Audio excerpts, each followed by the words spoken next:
کریں گے. مہمانوں کا تعارف کروا دوں. اسلام آباد میں ہمیں جوائن کر رہے ہیں سینیٹر میاں محمد عتیق صاحب, متحدہ قومی موومنٹ صاحب کا طیب زرداری صاحب کی وطن واپسی, شرجیل میمن صاحب کی واپسی. اب جس طریقے سے ان کے لوگوں پر جو الزامات ہیں اس میں ضمانتیں ہو رہی ہیں, عمران خان صاحب نے بھی آج کہہ دیا. آپ کو بھی یہی چیزیں نظر آ رہی ہیں کہ ڈیل ہو گئی, کوئی این آر او نیا ہے؟ بالکل درست. دیکھیں جو چیز خاص طور پر جب ہم چودھری نثار صاحب کی بات کو, کیونکہ ماشاءاللہ ان کی ایک اپنی پوزیشن ہے اور وہ جب بھی بات کرتے ہیں وہ پارٹی لائن سے ہٹ کر بات کرتے ہیں اور حقائق کی بات کرتے ہیں, اور اکثر و بیشتر ان کی باتوں میں سچائی نظر آتی ہے. جو ایک تو وہ اب جو اعجاز صاحب بات کر رہے تھے, وزارت ان کے پاس رہے گی, یہ ایک علیحدہ چیز ہے. دیکھیں وہ وزارت رہے یا نہ رہے میں اس پر کچھ نہیں کہہ سکتا, یہ تو وہ ڈیسائیڈ کریں گے. لیکن یہاں میں ایک بات اور کرتا چلوں گا.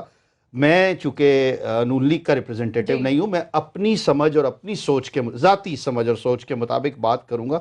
میں ایک چیز سمجھنے سے قاصر ہوں کہ ڈیل ہوئی, سب کہہ رہے ہیں ہوئی ہوگی, این آر او ہوا, پہلے ہوتا رہا, شاید یہ بھی ہوا ہو, لیکن اس میں نون لیگ کا کیا فائدہ ہے؟ ذرا ہمیں یہ بھی بات کرنا چاہیے نا. اگر آپ میرے ساتھ کوئی ڈیل کرتی ہیں تو میرے فائدے کی بات تو ہو رہی ہے, پیپلز پارٹی کے فائدے کی بات تو ہو رہی ہے کہ اس کو چھوڑ دیا گیا, اس کو چھوڑ دیا گیا. میں اپنی سوچ میں سوچ رہا ہوں. اگین میں دانیال عزیز نہیں, اگر وہ بیٹھے ہوتے تو شاید وہ اپنے طریقے سے بات کرتے, لیکن میں اور نہ ہی میں وہ جو کہتے ہیں کہ موٹو گینگ کا کوئی حصہ ہوں, مگر دفاع نہیں کر پاتے جس طرح آپ کر گئے. نہیں میں دفاع نہیں کر رہا. یا اللہ, دیکھیں یہی تو میں پہلے کہنے لگا تھا کہ ہمیں تصویر کا ایک رخ دیکھ کر نہیں چلنا چاہیے, اور اس میں پیپلز پارٹی کو بھی بدنام کیا جا رہا ہے.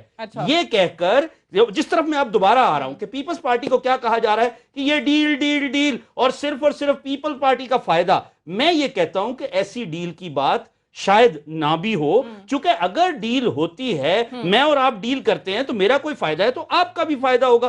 ہم صرف اور صرف یہ اجاگر کر رہے ہیں, نوید قمر بھائی مسکرا رہے ہیں, میرے لیے بہت قابل احترام ہے کہ جی پیپلز پارٹی کی اس ڈیل میں بہت فائدہ ہے, شرجیل میمن گھر چلے گئے, ایان علی جو. میں یہ کہتا ہوں کہ آپ کسی کو الزام کے اس میں, بیرسٹر صاحب نے جس طرح پہلے کہا کہ کیا ساری زندگی صرف اور صرف الزام میں ہی آپ رکھ کر اس کو جیل میں ڈال کر رکھ لیں گے؟ قطعی طور پر نہیں. قانون کو پہلے ہی حرکت میں آنا چاہیے تھا کہ یہ جو 1.25 سال سینئر ہیں, سب چیزوں کو سمجھتے ہیں. لیکن میں یہاں ایک چیز کہوں گا, دیکھیے آج ہم یہ ڈیل ڈیل ڈیل کی بات کر رہے ہیں. مجھے 1.25 سال پہلے کے وہ ٹاک شوز بھی یاد ہیں جس دن ڈاکٹر عاصم کو گرفتار کیا گیا, اور معذرت کے ساتھ جو پورا ہفتہ چلا, 15 دن چلا, ہر ٹاک شو میں یہی بات کی گئی کہ اتنے ارب, اور یہ کوئی سعودی عرب والے عرب نہیں ہیں, یہ 479 ارب 479 ارب کی ہم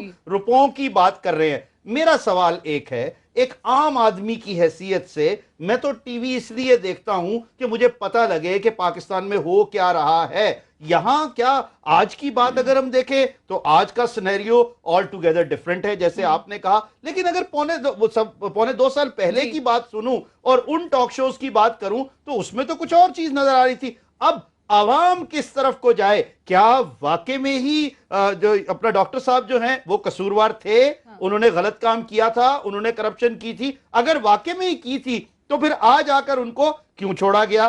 لیکن نظر یہ آ رہا ہے کہ انہوں نے نہیں کی, جس وجہ سے آج ان کو چھوڑا گیا. اگر واقع میں انہوں نے نہیں کی تھی تو 1.25 سال وہ جو جس قسمہ پرسی کے عالم میں وہاں پر رہے, اس میں ان کا کیا قصور تھا؟ آپ اپنے لوگوں کے حوالے سے بھی تو ایم یہی بات کرتی ہے. ہم تو پہلے دن سے یہی کہتے رہے ہیں کہ میرے لوگ, اگر جو ہمارے ساتھی, جو ہمارے کارکنان, جو غلط ہے وہ تو اپنی جگہ پر ہے, جو صحیح ہے اگر ان کو, اب اس دن ہم بھی یہ بات کر رہے تھے 1.25 سال پہلے کہ واقع میں کیا ان کو صرف اس بات کی سزا دی جا رہی ہے کہ ان کا کسی پولیٹیکل پارٹی سے تعلق ہے, یہ ایک سیاسی کارکن ہے, یا یہ کافی نزدیک رہے ہیں کسی لیڈر کے؟ اس طرح کا معاملہ جو ہے وہ پھر آنے والے وقت میں کسی کو بھی کسی ایک جگہ پر نہیں رہنے دے سکتا, اور ہر کوئی یہ اپنے آپ کو عدم استحکام محسوس کرتا ہے, اور ہر کوئی یہ سمجھتا ہے کہ کسی وقت میں بھی میری گردن پکڑ لی جائے گی. اور شاید ہو سکتا ہے, میں یہاں پر یہ بھی یاد دلاتا چلوں, وہ گھنٹوں والی ویڈیوز کہاں ہیں, وہ جو کنفیشن سٹیٹمنٹس ہیں وہ کہاں ہیں, وہ جے آئی ٹیز جو ہیں وہ کہاں ہیں؟ اگر واقع میں ہی وہ تھی تو لیکن اس سے پھر جو ادارہ